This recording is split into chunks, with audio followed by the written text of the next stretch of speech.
40-тан бұрын нелерді істеуіміз керек дейді.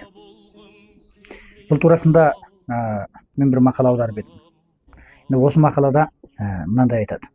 Біріншісі, 40-тан бұрын мүмкіндіктің барынша көбірек ақша тап дейді. Өйткені осы аралық бір адамның шынайы құлшына алатын, жаңағы жігер қуаты бар, денсаулығы бар мезгіл саналады екен.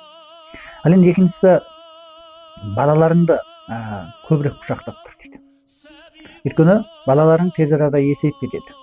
Бір күндері оларды құшақтайын десең де құшақтай алмайсың. Ал үшіншісі, әйеліңмен немесе жұбайыңмен жақсы қарым-қатынаста бол дейді. Өйткені жақсы болған бір отбасы ол бір адамның табысының негізі саналады екен. Сонымен қатар өзіңе тән болған бір қызығушылығың болсын дейді.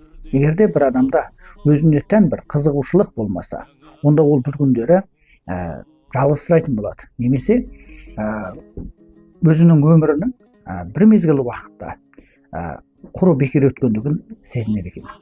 Енді сонымен қатар сырлас достарың болсын дейді. Шаршаған сәттерде демалуға болатын, өзіңнің ішкі көңіл күйіңді бір ақтаруға татитын адамдар болса, ішкі жағында бұлттардың сыртқа төгілуіне, шашылуына мүмкіндік жасай аласың дейді. Сонымен бірлікте денсаулығыңа көңіл бөл деген нәрсені айтады. Енді денсаулыққа көңіл бөлу турасында мынандай бір мысал әңгіме бар. Эскимостар полиар аюын ұстау үшін бір теңіз арыстанын ұстап әкеледі екен дағы, оның қанын ағызып бір шелектің ішіне құяр екен. Содан кейін жаңағы шелектің бетіне мұз болып қатар ғой жаңағы қан.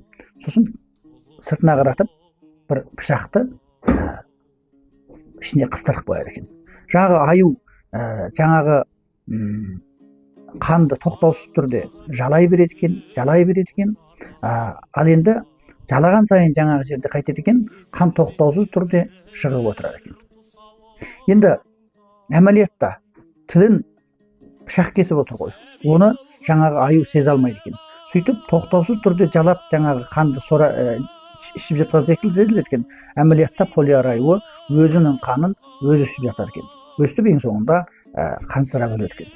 Демек енді біз мысалы жас күндерімізде әлем-жәлем боянған жаңағындай заттар, я болмаса алуан түрлі дүниелерге, немесе өмірдегі табысқа деген секілді осындай нәрселерге ұмтылыс жасау барысында денсаулығымызды ұмытып кететін болсақ, бағанағы пышақтың жүзінде жалап жатқан полиар аюынан ешқандай farқымыз қалмай қалады екен. Демек, кейінгі кездерде біздің беретін бұдауымыз да тіпті де еселене түспекші екен. Сондықтан осы бір мақала енді көптеген адамдардың өмірінде бір жақсы нұсқаушылық әкеледі деп ойлаймын.